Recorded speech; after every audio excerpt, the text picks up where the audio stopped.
श्रीमद् भगवद गीता अध्याय 5 श्लोक संख्या 20 श्लोक संख्या 20।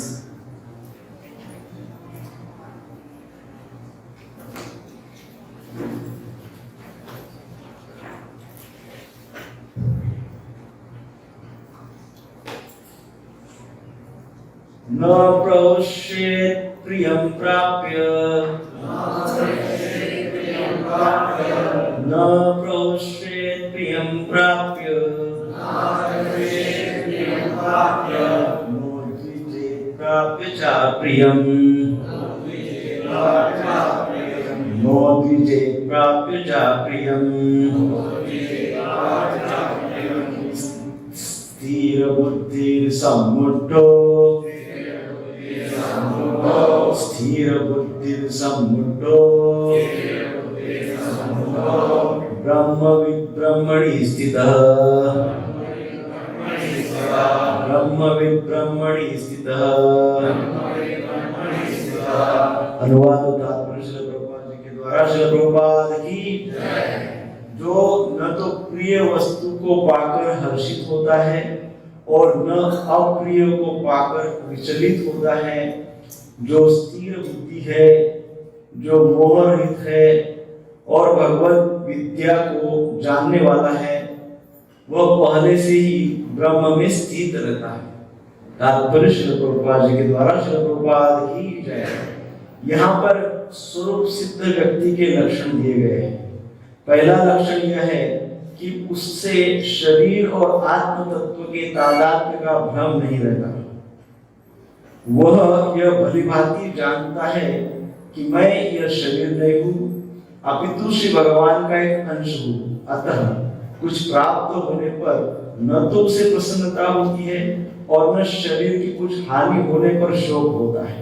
मन की यह स्थिरता स्थिर बुद्धि या आत्मबुद्धि कहलाती है।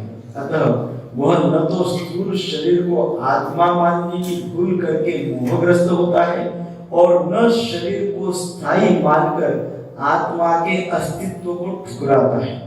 इस ज्ञान के कारण वह परम सत्य अर्थात ब्रह्म, परमात्मा तथा श्री भगवान के ज्ञान को भलीभांति जान लेता है।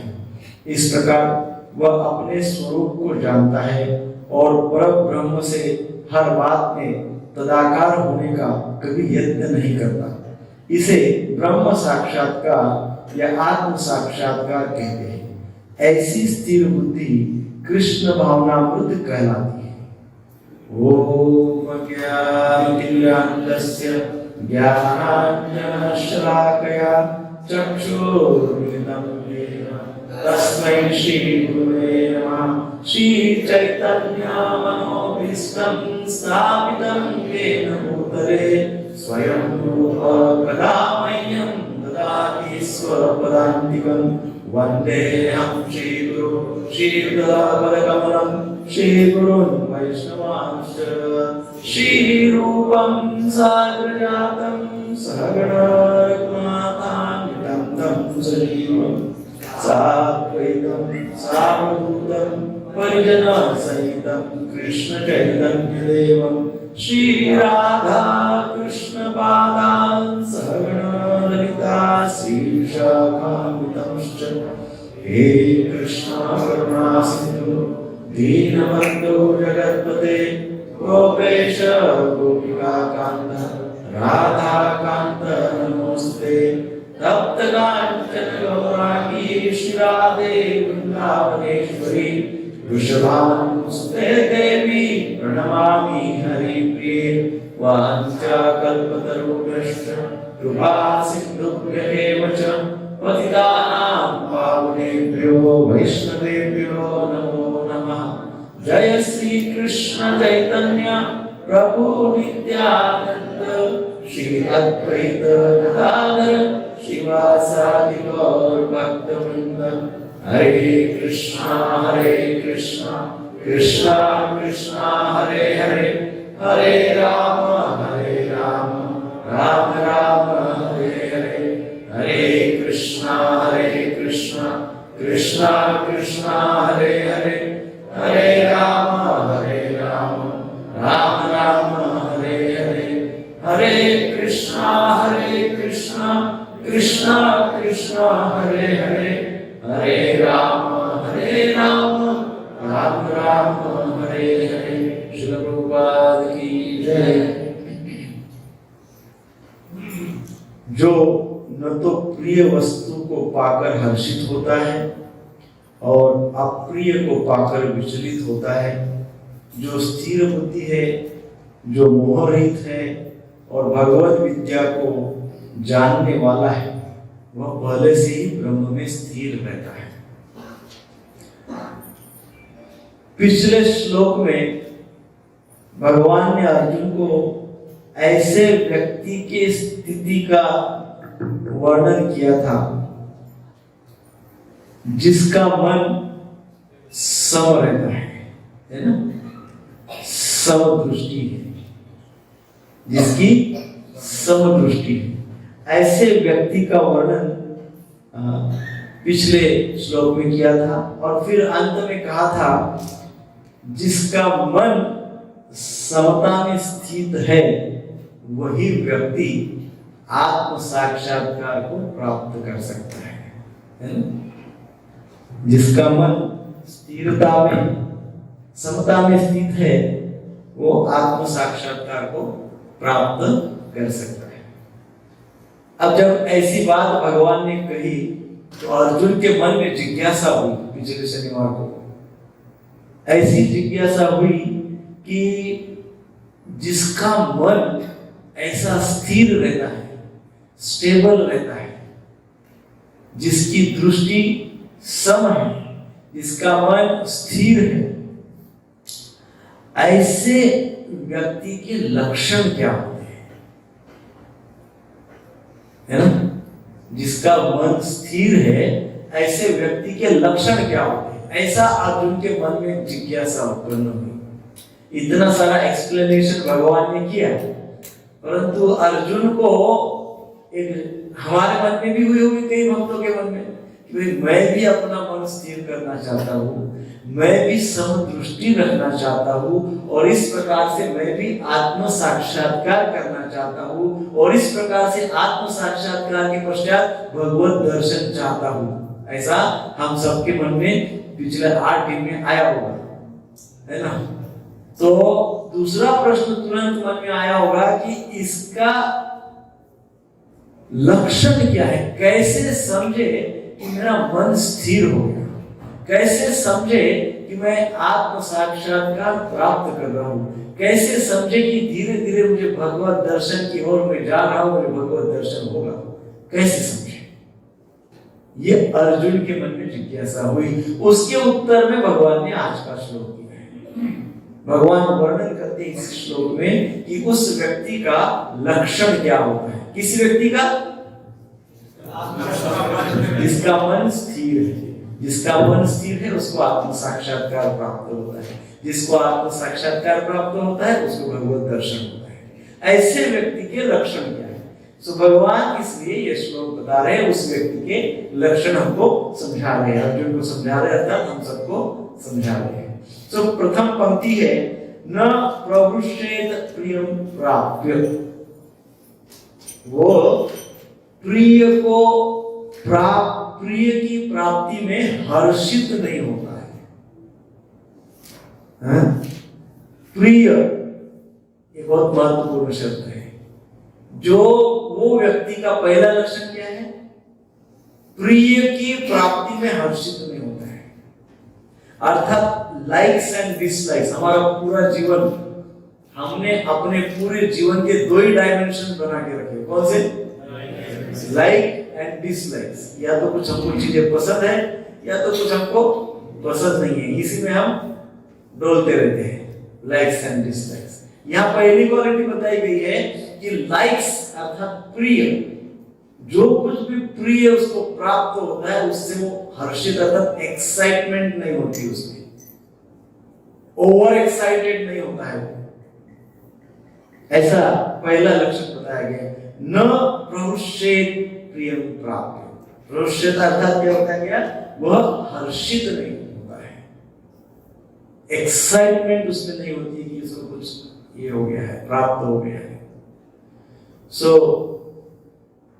कृष्ण कॉन्शियस व्यक्ति जो होता है, कृष्ण भावना भावित जो व्यक्ति होता है, उसे भी लाइक्स एंड डिसलाइक्स अर्थात प्रिय और अप्रिय का अनुभव होता है।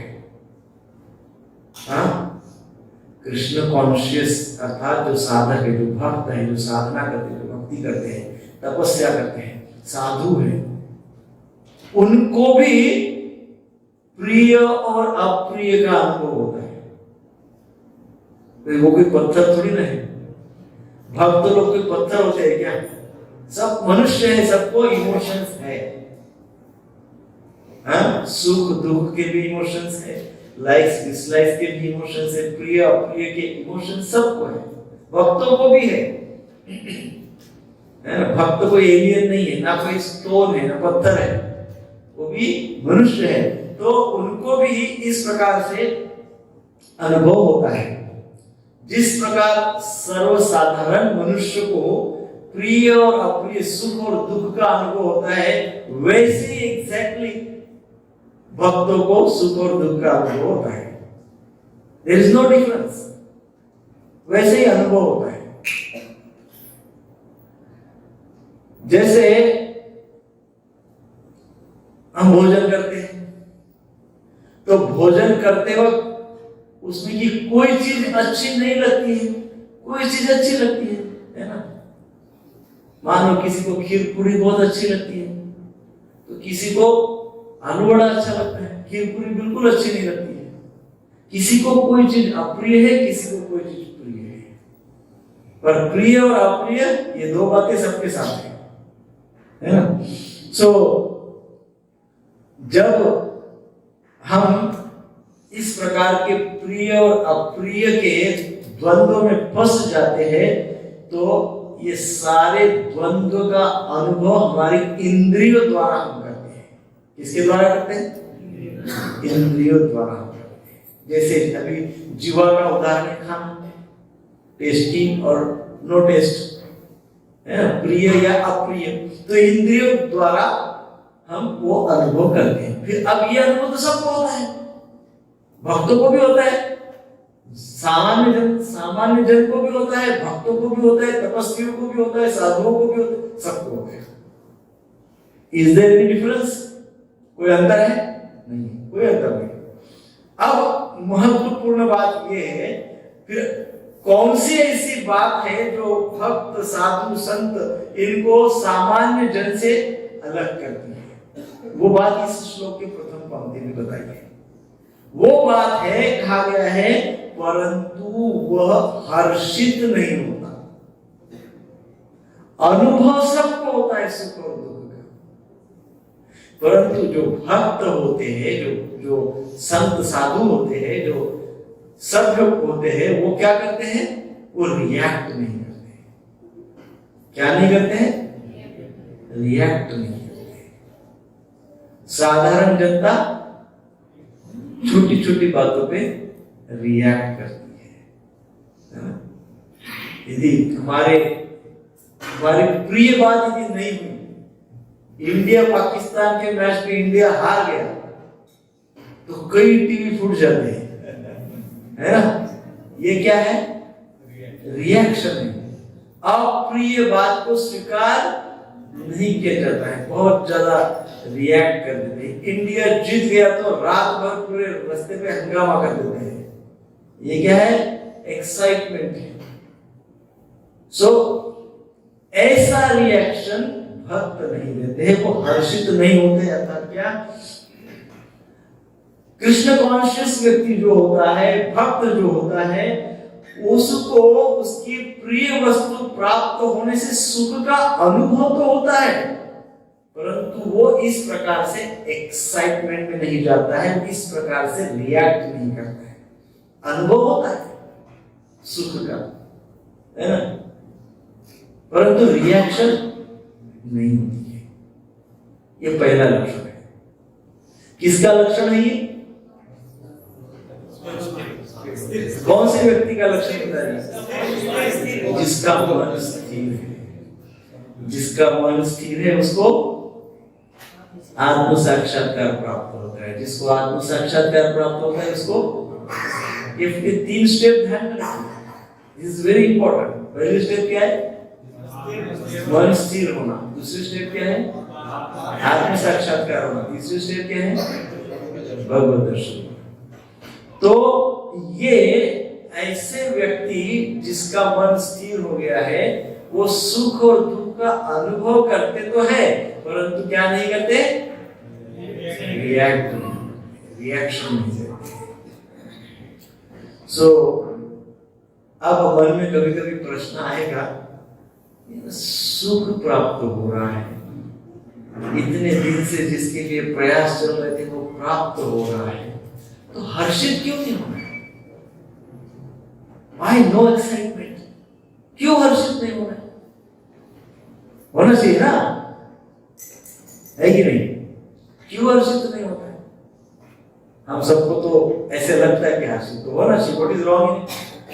हर्षित होना चाहिए। तो क्यों हर्षित नहीं होता है भक्त? उसका कारण भगवान ने पहले ही बोल दिया है, जो हमने देखा है दूसरे अध्याय का 14वां श्लोक 2.14। क्या है? मात्रा स्पर्शास्तु कौन्तेय शीतोष्ण सुख दुःखदा आगमत्पायिन नित्या ताम सिद्धिक्षस्व भारत। भगवान ने दूसरे अध्याय के 14वें श्लोक में बोला था, सुख और दुख इत्यादि इंद्रिय बोध से उत्पन्न होते हैं और मनुष्य को चाहिए कि अविचल भाव से उनको सहन करे। किसको सहन करे? कौन से भाव से? अविचल का अर्थ क्या है?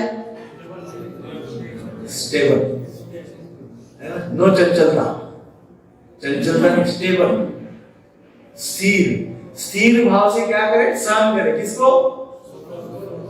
एक बार व्यक्ति दुख सहन कर सकता है और सुख सहन करना बहुत डिफिकल्ट है। दुख सहन हो जाएगा, अच्छे संग में आ जाएगा, साधु संतों के संग में आ जाएगा, शास्त्र का अध्ययन करेगा, दुख सहन हो जाएगा। तो सुख सहन नहीं होता है। सुख सीधा मस्तक में चला जाता है। सीधे सीधे मस्तक में सुख चला जाता है, सुख सहन नहीं होता है। परंतु भगवान इसमें कह रहे हैं कि अविचल भाव से सुख और दुख दोनों को सहन करो, क्योंकि ये दोनों किससे उत्पन्न होते हैं? इंद्रिय बोध से उत्पन्न होते हैं। इंद्रिय बोध अर्थात, इंद्रिय बोध का अर्थ क्या होता है? Bodily platform. शरीर के स्तर पर ही व्यक्ति सोचता है, उसके ऊपर तो उठता ही नहीं है। शरीर ही शरीर, सब कुछ शरीर है, शरीर ही सब देने वाला है, शरीर ही सब अनुभव कराने वाला है, शरीर ही सर्व है, सर्वस्व है। इसलिए व्यक्ति जीवन भर शरीर और इंद्रियों की तृप्ति में लगता है। परंतु भगवान ने बोला था कि ये इंद्रिय बोध से उत्पन्न होते हैं। इंद्रिय अनित्य है, इंद्रिय अनित्य है अर्थात टेम्पररी है, क्षणिक है। जो हम हर्षित हो रहे, हमको प्रिय की जो प्राप्ति हो रही है, ये भक्त जानता है। क्या जानता है? 2.14 वो ये सोचता है कि भगवान ने ऐसे ऐसे बोला था, इसमें भी मुझे सुख मिला है, जो मुझे प्रिय प्राप्त हो रहा है, इससे मैं यदि हर्षित हो जाऊंगा तो क्या लाभ है? क्योंकि कुछ समय के पश्चात ये चला जाएगा, है कि नहीं? कुछ समय के पश्चात ये चला जाएगा। ये जस्ट एक छोटा सा ब्रेक है ना। प्रभुपाद जी उदाहरण देते हैं, एक आधे व्यक्ति को आप अंदर पानी में डुबाइए, ऐसा पूरा पानी में उसको डुबा दीजिए, पूरा मस्तक के साथ उसको अंदर डुबाइए, अंदर वो दुख का अनुभव करेगा, बहुत छटपटाएगा, और कुछ सेकंड के लिए उसको ऊपर निकालिए तो क्या होगा? उसको इतना आनंद का अनुभव होगा, सुख का अनुभव होगा। क्या सुख है ना? बहुत ही एक्साइटेड रहेगा, क्योंकि उसको उस दुख से 2 मिनट 2 सेकंड के लिए, कुछ क्षण के लिए बाहर कर दिया है। लेकिन कुछ ही क्षण के लिए कर दिया है, वो कमर्शियल ब्रेक ऐड होती है ना, वैसे कुछ ही क्षण के लिए बाहर निकाला है, फिर अंदर डुबाया जाएगा। तो जो डिवोटी होते हैं, जो भक्त होते हैं, जो स्थिर माइंड, स्थिर मन वाले होते हैं, जिनका मन स्थिर रहता है, वो इस बात को जानते कि भैया ये टेम्पररी है, ज्यादा एक्साइटमेंट कुछ काम की नहीं है। यहाँ तो आगम पाइनो अनित्यम, आगम आना जाना चलता रहेगा, सुख आएगा फिर चला जाएगा, दुख आएगा फिर चला जाएगा, फिर सुख आएगा फिर दुख आएगा, ये चलता रहेगा। कब तक एक्साइटमेंट में फंसते रहोगे, है ना? कब तक हम अति उत्साहित हो जाएंगे? कब तक हम ऐसे फेक टेम्पररी बात पे हर्षित हो जाएंगे, क्षणिक बातों पे कब तक हर्षित हो जाएंगे? टेम्पररी बात। इसलिए हर्षित नहीं होना चाहिए। कृष्ण कॉन्शियस व्यक्ति इंद्रियों से उत्पन्न सुख से हर्षित नहीं होते। फिर किससे हर्षित होते हैं? जो भक्त होते हैं वो इंद्रियों से, मटेरियल से उत्पन्न होने वाले सुख से हर्षित नहीं होते हैं। फिर किससे हर्षित होते हैं? सेवा से, आध्यात्मिक सेवा से, आध्यात्मिक ज्ञान से वो हर्षित होते हैं, क्योंकि वो नित्य रहने वाला है। आध्यात्मिक सेवा, आध्यात्मिक ज्ञान, भक्ति, भक्ति जो हम करते हैं वो हमारे साथ नित्य रहने वाली है। इसलिए हम भगवान की सेवा में हर्षित हो जाते हैं। हमको भगवान की भक्ति करने को मिल रही है, ये बड़ा हर्ष का कारण है, बहुत हर्षित हो जाएगी। यह आनंद की बात है, हमको सौभाग्य से ये प्राप्त हो रहा है। तो भगवान यही इस श्लोक के प्रथम पंक्ति में बताते हैं। दूसरी बात कही गई है, न उद्विजेत प्राप्य च अप्रियम, अप्रिय की प्राप्ति से उद्वेग नहीं होता है। अप्रिय अर्थात कई बार अप्रिय हमको बातें प्राप्त होती, जैसे फॉर एग्जाम्पल बहुत सारी दुर्घटनाएं होती है, तो दुर्घटनाएं अप्रिय होती है। कई बार किसी बीमारी के किसी रोग के शिकार हो जाते हैं, अप्रिय होता है। दुर्घटनाएं, रोग, ये सब अप्रिय बातें हैं। तो ऐसी अप्रिय बातें जब प्राप्त हो जाती है तो व्यक्ति उद्विग्न हो जाता है, विचलित हो जाता है, डिस्टर्ब हो जाता है ना? परंतु भक्त ऐसे उद्विग्न या विचलित, डिस्टर्ब नहीं होते। जिसका मन स्थिर है वो ऐसे विचलित नहीं होते। जिसने आत्म साक्षात्कार प्राप्त कर लिया वो ऐसे दुखों से विचलित नहीं होते। एक बार प्रभुपाद जी वृंदावन में थे और लास्ट जीवन के अंतिम क्षणों में थे और बहुत शारीरिक समस्याएं प्रभुपाद जी को हो रही थी। शरीर क्षीण हो गया था, एकदम क्षीण हो गया था शरीर प्रभुपाद जी का। सारे उपाय कर रहे थे, आयुर्वेदिक, एलोपैथिक सब उपाय वृंदावन में चल रहे थे। सारे शिष्यों ने सोचा कि ये ठीक नहीं हो पा रहा है, इलाज शायद सही नहीं हो पा रहा है, उपचार क्या किया जाए। तो सारे शिष्यों ने मिलकर सोचा कि एक टीम ऑफ डॉक्टर्स अमेरिका से बुलाया जाए प्रभुपाद जी के। प्रभुपाद जी की कोई ऐसी इच्छा नहीं थी, वो तो एकदम अविचलित थे, वो किसी भी प्रकार की उद्विग्नता उनको नहीं थी। प्रभुपाद जी बता रहे थे भक्तों को कि देखिए ये जो मेरा शरीर क्षीण हो गया है, मैं आपको दिखाना चाहता हूं कि this is what happened with body. ये मैं आपको दिखाना चाहता हूं कि ऐसा शरीर के साथ होता है। तो ऐसे प्रभुपाद जी बोल रहे थे, परंतु शिष्यों ने नहीं समझा और बाहर से अमेरिका से एक डॉक्टर्स का पैनल को बुलाया गया। वो वृंदावन पहुंचे। वृंदावन पहुंचने पर प्रभुपाद जी के पास उनको लेके गए। प्रभुपाद जी एकदम बेड पे ही थे, मूवमेंट नहीं कर पा रहे थे। टीम ऑफ डॉक्टर्स वहां पहुंची, प्रभुपाद जी के पास गए। प्रभुपाद जी ने उनकी ओर देखा और प्रभुपाद जी उनको पूछ रहे, आप कैसे हो? आपको कोई तकलीफ तो नहीं हो रही है?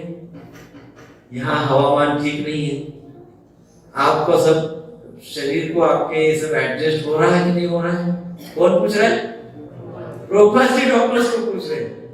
डॉक्टर्स उनको पूछने के लिए आए थे, लेकिन प्रभुपाद जी डॉक्टर्स को पूछ रहे हैं कि आप ठीक हो क्या? आपको कोई समस्या तो नहीं? आप वातावरण से एडजस्ट हो रहे हो कि नहीं? इस प्रकार से तो प्रभुपाद जी उद्विग्न नहीं हुए, किसी प्रकार से डिस्टर्ब नहीं हुए, वो जैसे थे वैसे ही थे। सो इस प्रकार से भक्तों से हमको ये सीखने को मिलता है। प्रभुपाद जी तो उच्च कोटि के साक्षात भगवान के शक्तावेश अवतार हैं, तो वो अपने लीला में इस प्रकार से हमको दिखाते हैं कि कैसे हमको स्थिर रहना है, सारी समस्याओं उद्विग्न नहीं होना है। सो हम जनरल टर्म में यदि देखें तो जो सर्वसाधारण लोग होते हैं, जैसे सर्वसाधारण लोग डिस्टर्ब होते हैं, उद्विग्न होते हैं, उसी प्रकार से क्यों ऐसे उद्विग्न होते हैं? क्योंकि उनको कोई चीज अप्रिय लगती है। कोई भी व्यक्ति डिस्टर्ब क्यों होता है? क्योंकि कोई चीज उनको अच्छी नहीं लगती है, डिसलाइक, अप्रिय लगती है। ऐसे ही भक्तों को भी अनेक बातें अप्रिय लगती है। ऐसा नहीं है कि भक्तों को अप्रिय नहीं लगता है, भक्तों को भी कई चीजें अच्छी नहीं लगती है, दे डोंट लाइक, अप्रिय लगती है ना। फॉर एग्जाम्पल खाना, हमको कई चीजें अप्रिय लगती है, या कई भक्तों को कुछ अमुक बात अप्रिय लगती है, बिल्कुल अप्रिय लगती है। साधारण लोगों को भी बहुत सी चीजें अप्रिय लगती है, हमको भी अप्रिय लगती है। What is the difference? Reaction. Difference कहां पे हो रहा है? रिएक्शन। एक्साइटमेंट में भी हम रिएक्ट करते हैं और डिप्रेशन में भी जनरल पब्लिक रिएक्ट करती है, परंतु भक्तों की रिएक्शंस कैसे होती है?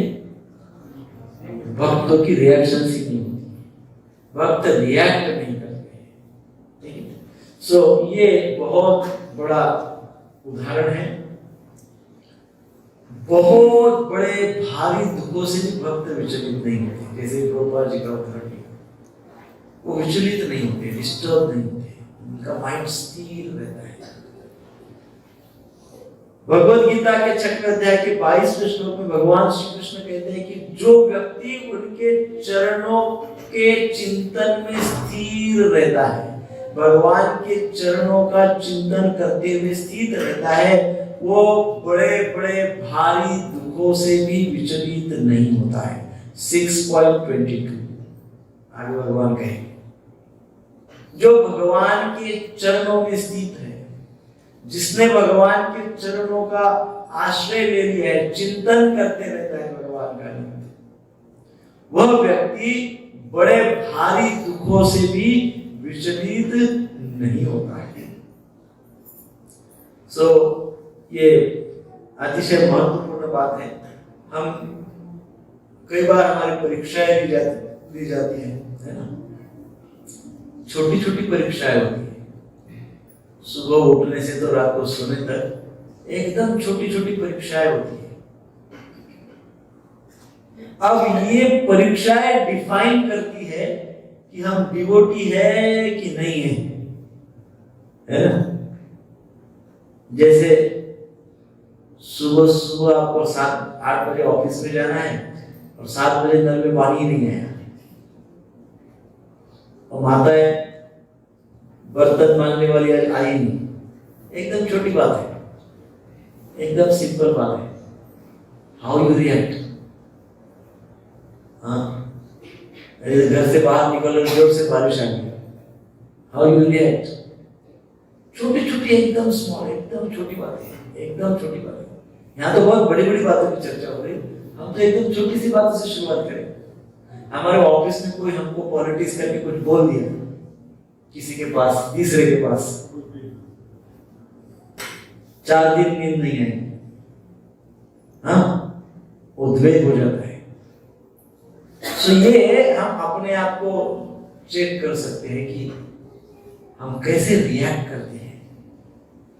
हमारे रिएक्शंस को, अपने स्वयं के रिएक्शंस को नित्य ऑब्जर्व करिए, दूसरों के नहीं तो दूसरों की रिएक्शंस को ऑब्जर्व करना शुरू कर देते हैं। अरे वो डिवोटी नहीं, उसने ऐसा किया। नो, अपनी रिएक्शंस को ऑब्जर्व करना है। हम रिएक्ट कैसे करते हैं, क्यों करते हैं, छोटी छोटी बातों में। तो मन की स्थिरता कैसे प्राप्त होती है, मन स्टेबल कैसे होगा, मन की स्थिरता कैसे हमको मिलेगी, हमारा मन कब हमको आत्म साक्षात्कार की ओर ले जाएगा, उसके लिए क्या करना पड़ेगा? हाँ, क्या करना पड़ेगा उसके लिए? उसके लिए साधना करनी होती है, उसके लिए भक्ति करनी होती है। और हमारे शास्त्र में विशेषकर बताया है नवधा भक्ति। श्रवणम कीर्तनम विष्णु स्मरणम पाद सेवनम अर्चनम वंदनम साख्यम दास्यम आत्मनिवेदन। नवधा भक्ति शुरुआत कहां से है? श्रवण, आध्यात्मिक श्रवण करिए। जो श्रवण कर रहे हैं उसको मनन करिए, उसका चिंतन करिए, उसको समझिए, समझने का प्रयास करिए, कुछ परसेंट उसमें का कुछ भाग जीवन में अप्लाई करिए, आचरण में लाइए। देखिए मन धीरे धीरे स्थिर हो जाएगा और फिर वो स्थिर मन हमको आत्म साक्षात्कार की ओर ले जाएगा। सो इन शॉर्ट, किसी का मन स्थिर नहीं है, कोई व्यक्ति बहुत चंचल है, कोई व्यक्ति बहुत उद्विग्न है, हम बड़े गर्व से कहते हैं मेरा स्वभाव थोड़ा गुस्सेला है, ऐसा बोलते हैं गर्व के साथ। This is what is weakness, ये वीकनेस है, बट हम उसको हमारी पावर समझते हैं। सो इस वीकनेस को दूर करने के लिए हमको साधना करनी होती है। तपस्या से, साधना से हमारा मन स्थिर होता है। इफ हम यदि साधना नहीं करते हैं तो हमारा मन कभी स्थिर नहीं होगा। टेम्पररी होगा, ऐसे लगेगा कि हमारा मन स्थिर है, क्षणिक लगेगा, परंतु वो स्थिर नहीं होगा, है ना। टेम्पररी उपाय करके मन को स्थिर करने का प्रयास होगा, परंतु फिर मन दौड़ेगा। चलचित्तम चलत वित्तम चंचलम धम सर्व, ये चंचल सब है, ऐसा ही होगा। सो यदि हमारे अंदर किसी प्रकार से चिड़चिड़ापन हो रहा है, उद्वेग हो रहा है, या बहुत ज्यादा ओवर एक्साइट हो रहे हैं किसी बात से, छोटी छोटी बातों पे क्रोध हो रहा है, गुस्सा हो रहा है, तो सिंपल बात है, साधना की कमी है। और साधना में सबसे पहले आता है श्रवणम कीर्तनम विष्णु स्मरणम। श्रवण करना है, कीर्तन अर्थात कीर्ति का गायन। कीर्तन शब्द का अर्थ क्या है? कीर्ति का गायन। किसकी कीर्ति का? भगवान की कीर्ति का गायन, कीर्तन। और स्मरण, जप, सुनना है, गाना है और जप करना है। ये प्रथम जो स्टेज है, 3 बातें शुरुआत को करनी है। इन बातों से हमारी उद्विग्नता कम हो जाती है, हमारे अंदर एक स्थिरता आती है, हमारा रिएक्शन रेट कम हो जाता है। द वे वी रिएक्ट, हमारी सेंसिटिविटी जो होती है हर चीज के प्रति, हर बात के प्रति हम सेंसिटिव हो जाते हैं, वो सेंसिटिविटी रैशनल हो जाती है ना, ठीक ठीक हो जाती है। सो इस प्रकार से भगवान 6.22 में कहते हैं कि जो भगवान के चरणों का आश्रय ले लेता है, जो भगवान के नाम और गुण का नित्य स्मरण करता है, भगवान की भक्ति करता, प्रेमा भक्ति करता है, सेवा करता है, वो बड़े भारी दुखों से भी विचलित नहीं होता है। आगे कहा है स्थिर बुद्धि, तीसरा लक्षण बता रहे भगवान अर्जुन को। किसका, किसके लक्षण की चर्चा कर रहे हैं? स्थिर मन वाले, स्टेबल माइंड। जिस पिछले श्लोक में बोला है ना, जिसका मन स्थिर है उसका वर्णन कर रहे भगवान। वो होता कैसे, उसके लक्षण क्या है? तो ये लक्षण है। पहला लक्षण क्या है? ज्यादा एक्साइट नहीं होता है सुख प्राप्त होने से, ज्यादा डिप्रेस नहीं होता है दुख प्राप्त होने से। और तीसरा क्या बताया है अभी? ये स्थिर बुद्धि। तीसरा लक्षण क्या है? स्थिर बुद्धि। स्थिर बुद्धि अर्थात वह स्थिर बुद्धि वाला होता है। जब भक्त या कृष्ण कॉन्शियस व्यक्ति होता है, भक्त होता है, उसको कभी कभी कुछ बातें प्रिय लगती है, कभी कभी कुछ बातें अप्रिय लगती है। वो व्यक्ति दोनों सिचुएशन में स्थिर रहता है। उसकी बुद्धि स्पेशल, उसकी बुद्धि उसको योग्य मार्गदर्शन करती है। 2.58 में भगवान ने सुंदर एक्सप्लेनेशन दिया था इसके ऊपर। कछुए का उदाहरण दिया था, प्रभुपाद जी ने तात्पर्य में बताया है। कछुए का उदाहरण दिया था भगवान ने। कछुआ क्या करता है? कछुआ चलता है चलता है चलता है, जब उसको लगता है कि यहाँ डेंजर है, ये दुख वाली सिचुएशन है, यहाँ कुछ ना कुछ दुर्घटना हो जाएगी या हो रही है, या वातावरण बहुत विपरीत प्रतिकूल है, वो कछुआ क्या करता है? अपने सारे पैरों को, अपनी सारी इंद्रियों को शेल के अंदर, कवच के अंदर खींच लेता है। और जब वो सारी इंद्रियां कवच के अंदर जाती, तब आप उसको कछुए को ऐसा उठा के पटक देते तो कुछ नहीं होता है उसको, वो कवच के अंदर चला जाता, सारी इंद्रियां ले लेता है। वैसे कृष्ण कॉन्शियस व्यक्ति, कृष्ण भावना भावित व्यक्ति, स्थिर बुद्धि वाला व्यक्ति, स्थिर मन वाला व्यक्ति स्थिर बुद्धि को कंसल्ट करता है। स्थिर बुद्धि को कंसल्ट करता है तब क्या करता है? वो शांत रहता है, मन को शांत, मन की बात नहीं सुनता है, शांत रहता है। और फिर क्योंकि उसकी साधना है, तो उसकी सात्विक बुद्धि, आध्यात्मिक बुद्धि एक्टिवेट हो जाती है। जो व्यक्ति साधना करता है, जो व्यक्ति भक्ति करता है, जो व्यक्ति नाम जप करता है, उस व्यक्ति की स्पिरिचुअल इंटेलिजेंस एक्टिव हो जाती है कुछ क्षण शांत रहने से।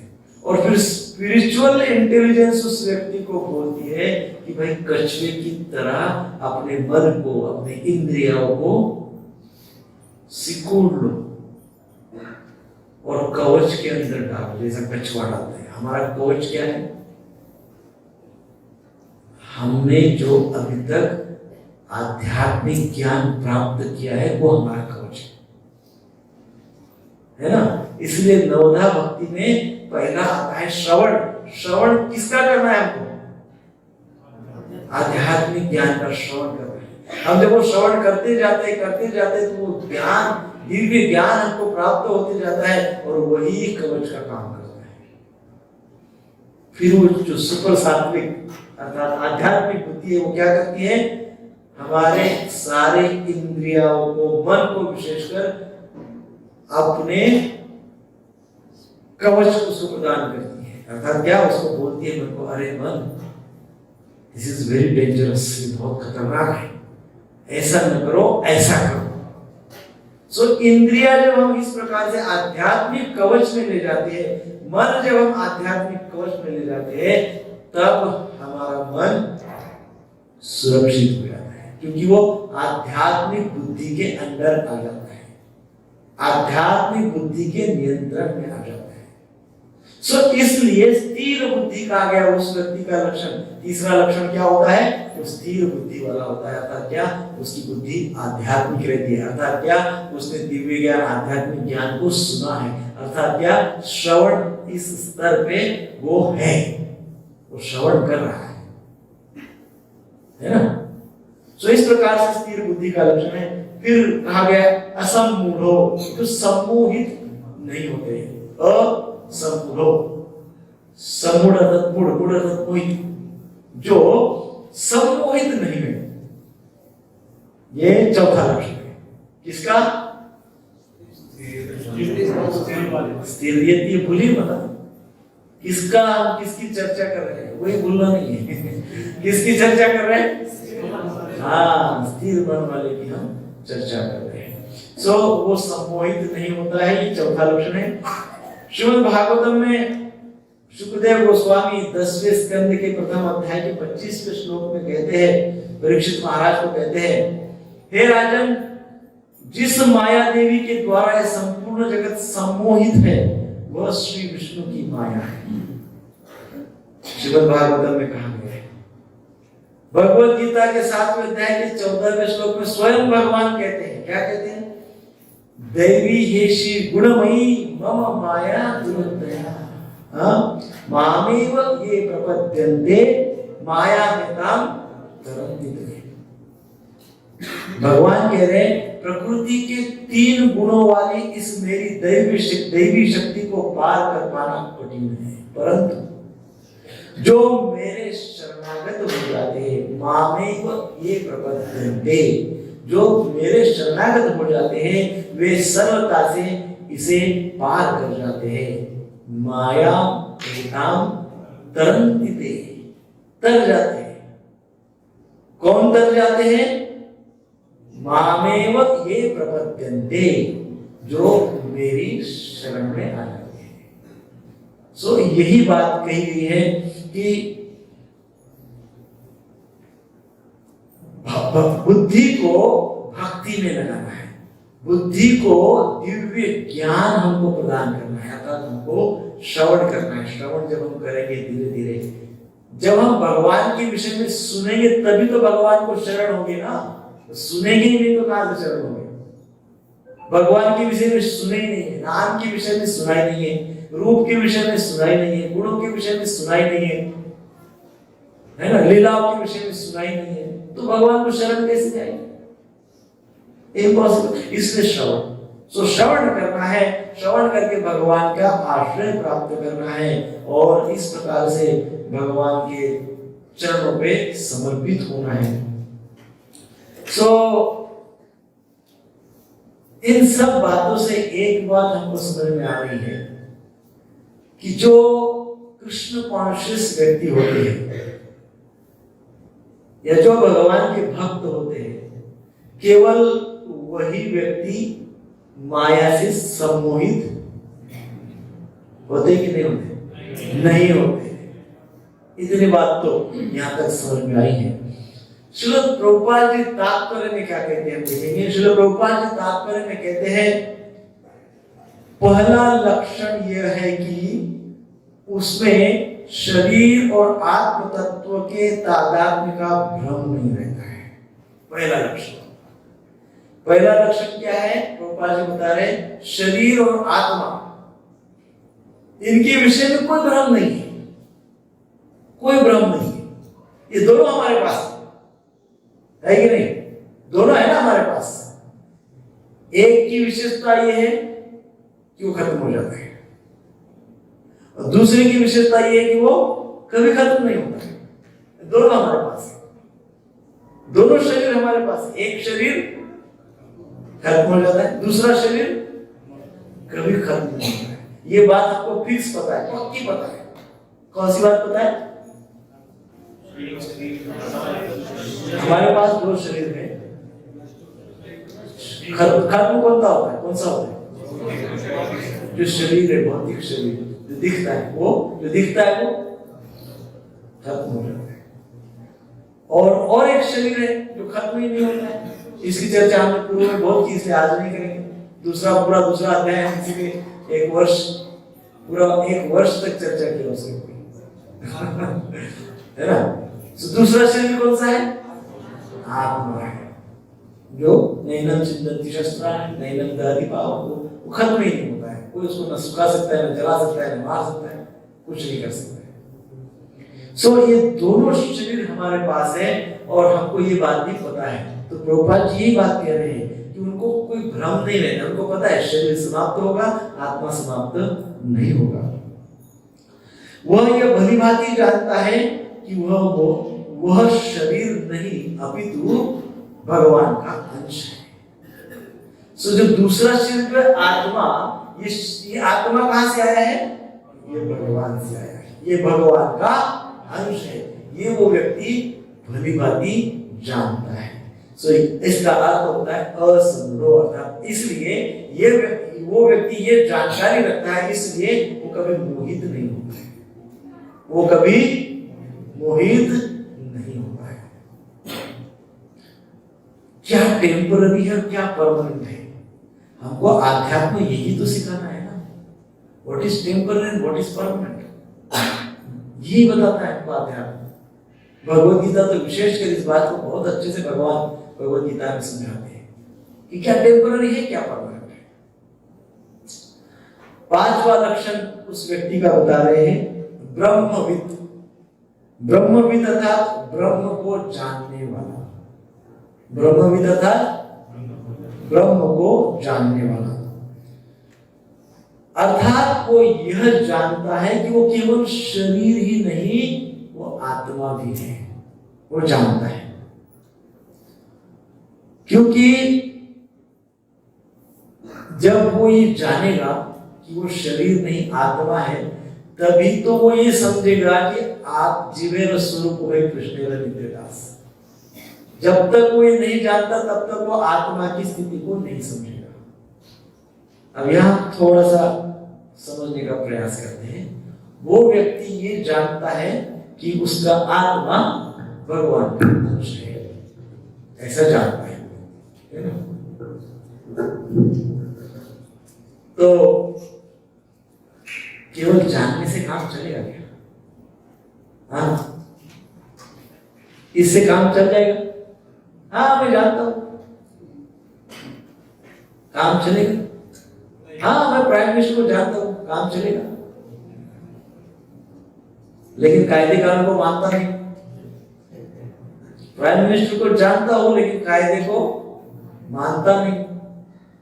आत्मा भगवान का अंश है, जानता हूं, परंतु आध्यात्मिक नियमों का पालन नहीं करता हूं, काम चलेगा? मतलब मैं मानता नहीं, जानता हूं पर मानता नहीं। आत्मा मेरे इस शरीर में ही है और वो भगवान का अंश है, अर्थात भगवान की गुण जो है वही गुण उस आत्मा में है।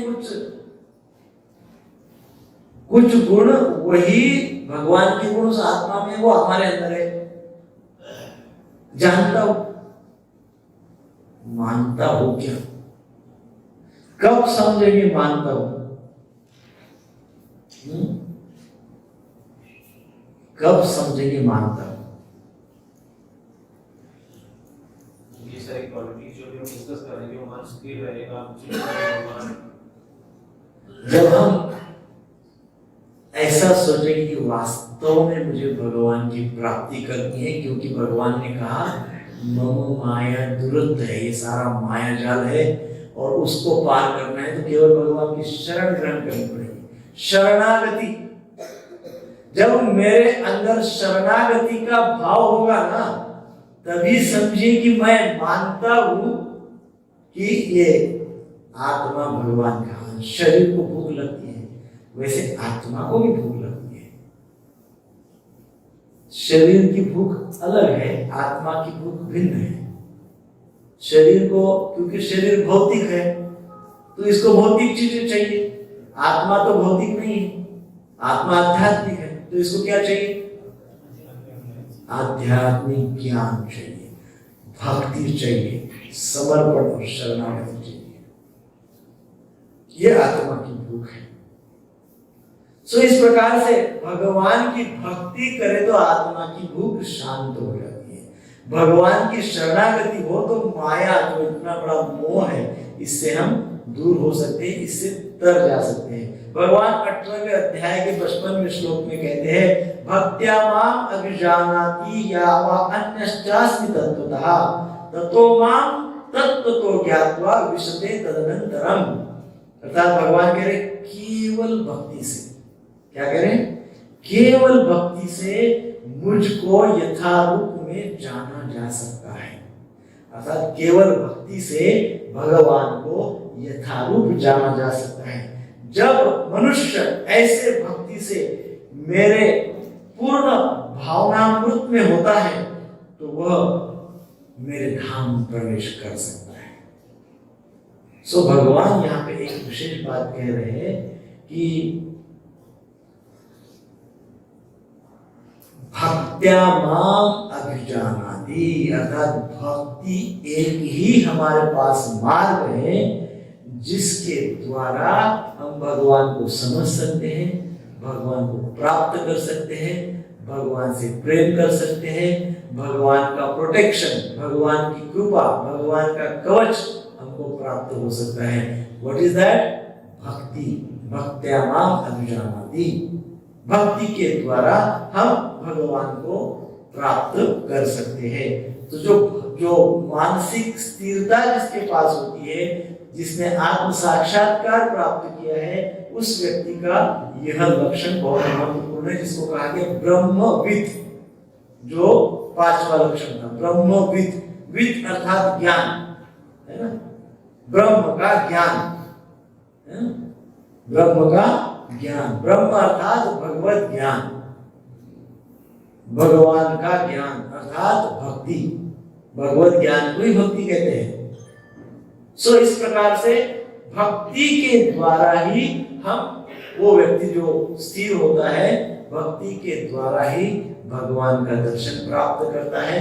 इस संसार के जो द्वंद्व है उससे वो प्रभावित नहीं होता है, क्योंकि वो भक्त होता है।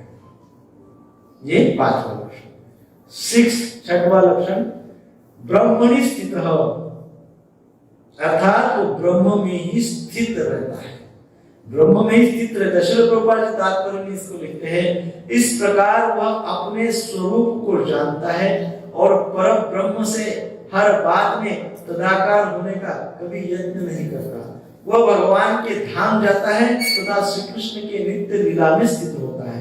वो ब्रह्मणी स्थित अर्थात क्या, वो भगवान के सारे कार्यकलापों को, भगवान की लीलाओं को अच्छी तरह से समझ के उस लीला का स्मरण करके भगवत धाम पहुंच जाता है।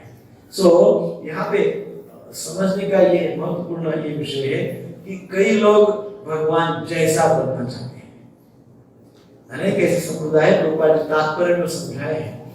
कई लोग इसका अर्थ निकालते हैं ब्रह्मणी स्थित, अर्थात वो ब्रह्मणी स्थित अर्थात वो ब्रह्म बनना चाहते हैं, वो भगवान बनना चाहते हैं, वो भगवान बन जाते हैं। ऐसे भी अपसंप्रदाय समझाते हैं। प्रभुपाद जी तात्पर्य में कहते हैं, वैष्णव सिद्धांत हमको समझाते हैं, ब्रह्मणी स्थित का अर्थ क्या है, वह व्यक्ति ऐसी चेतना में स्थित है, स्थिर है, जिस चेतना के कारण वो भगवत धाम प्राप्त कर सकता है। ऐसी चेतना में वो स्थिर है।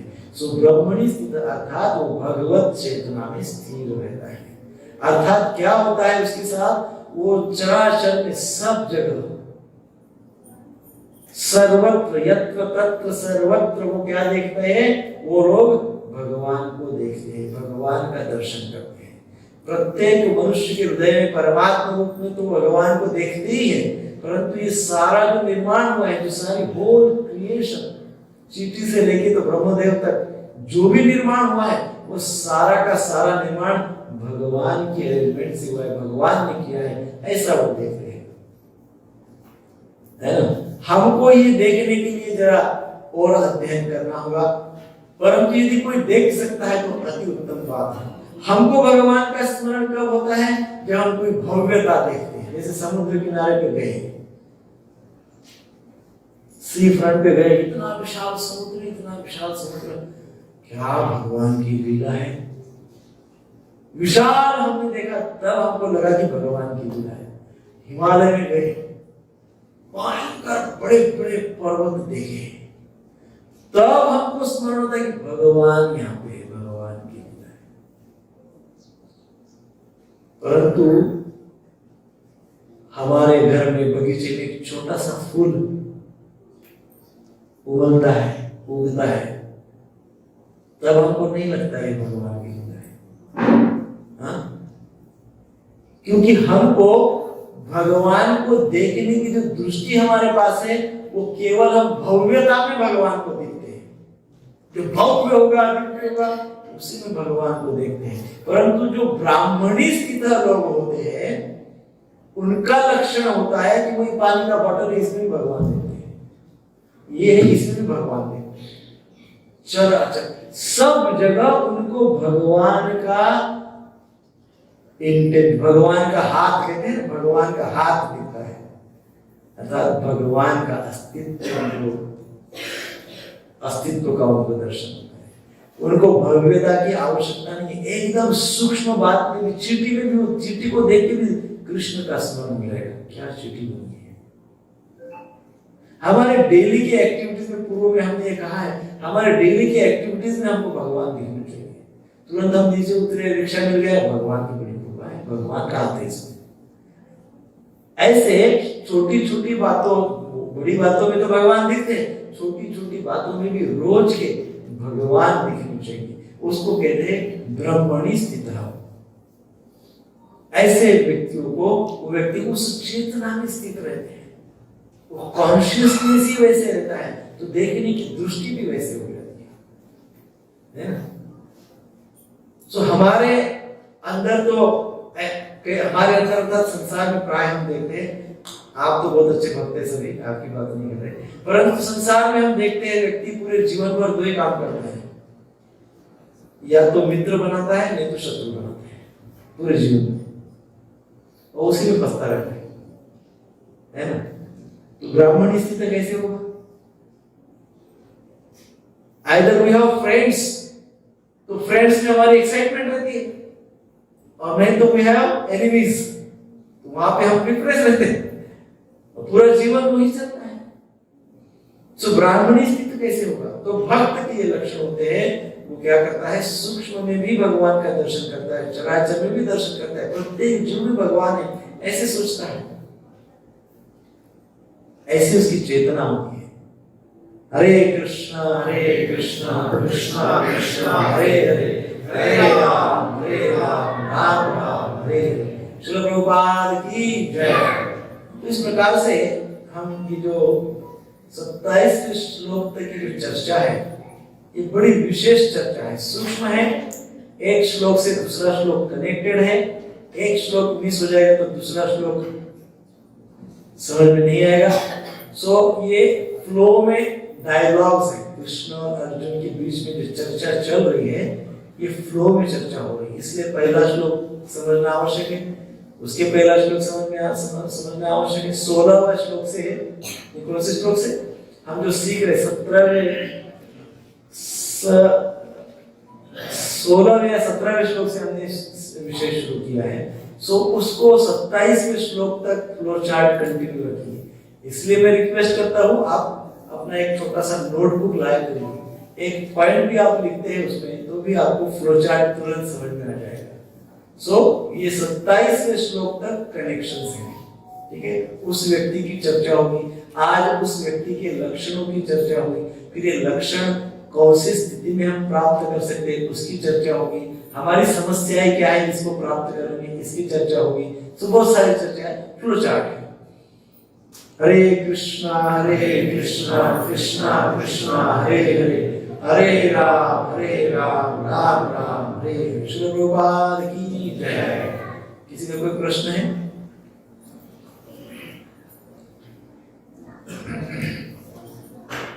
ये तो अनाउंसमेंट है।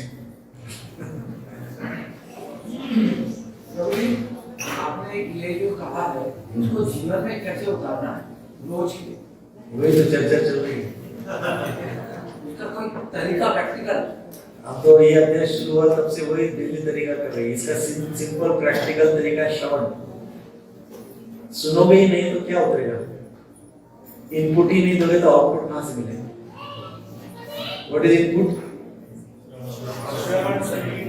पहला श्रवण करो, सुनो भगवान के विषय में, यहां से स्टार्ट होगा।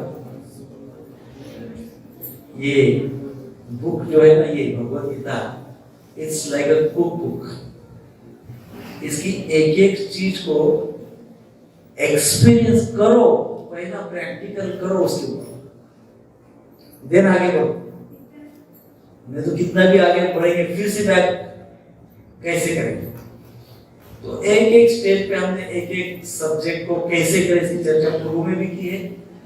16वें श्लोक में भी हमने चर्चा की थी कि हाउ टू अप्लाई, इसको ध्यान रखिए कैसे करना है, उसके लक्षण क्या है, वो कौन होता है, सारी बातें चर्चा की। लेकिन संक्षेप में हमको श्रवण से शुरू करना है। ये स्टोरी आपने जो बताया राष्ट्रीय मन का, जैसे दुखी नहीं होता है, आपने बताया कि वो अनुभव तो करता है। यस, तो वो अपने जो स्थिति है उसको सबड्यूट करता है, मतलब वो अपने कंट्रोल करता है, या उसका स्वभाव नेचुरल ऐसा, उसको उसमें कोई मतलब डिफरेंस नहीं। जैसे कोई दुख या घड़ी आई तो वो दुख उसको होता है, वो एक्सप्रेस नहीं करता, उसको दबाता है, या उसकी स्थिति ऐसी हो गई कि उसको दुख नहीं। Very good question. ये एक विशेष बात है, क्या ये उसका स्वभाव बनता है या वो केवल उसको दबाते रहता है आउट ऑफ कंपल्शन, है ना? ये बहुत महत्वपूर्ण बात है।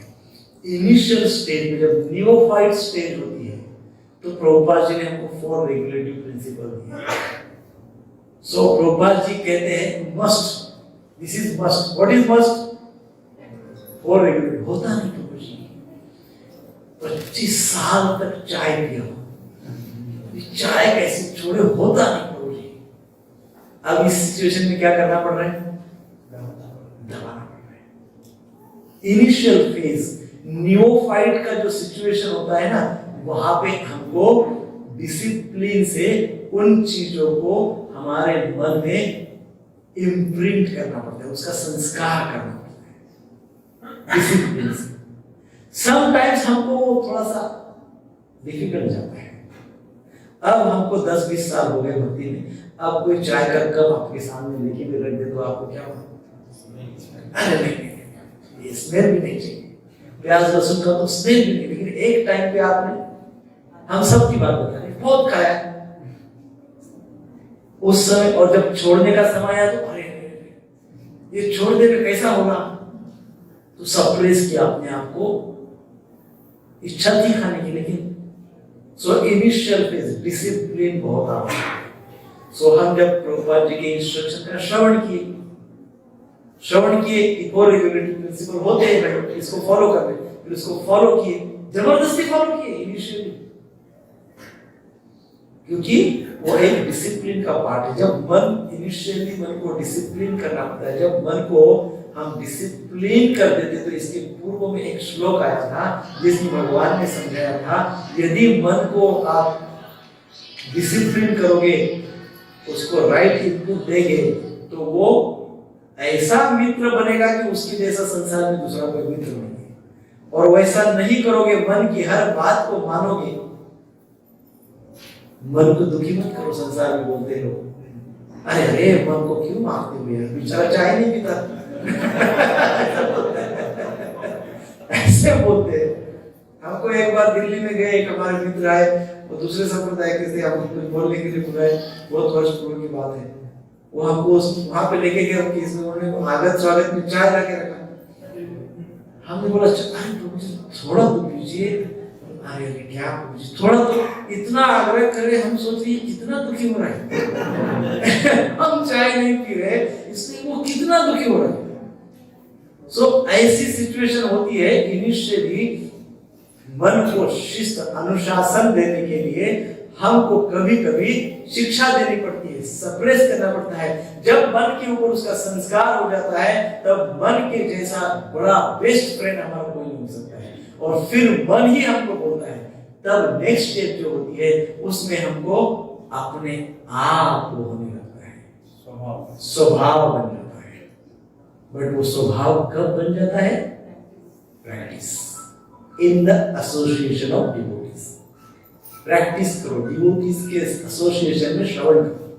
डिवोटीज के संग में, भक्तों के संग में श्रवण होने से बातें फास्ट होती है, अनुशासन फास्ट हो जाता है, फिर संस्कार फास्ट हो जाते हैं, फिर स्वभाव फास्ट हो जाता है, और स्वभाव के बाद भाव फास्ट हो जाता है, और भाव के पश्चात प्रेम फास्ट हो जाता है, और प्रेम के पश्चात आत्म साक्षात्कार फास्ट होता है, और भगवत दर्शन भी फास्ट हो जाता है। So this is fast track.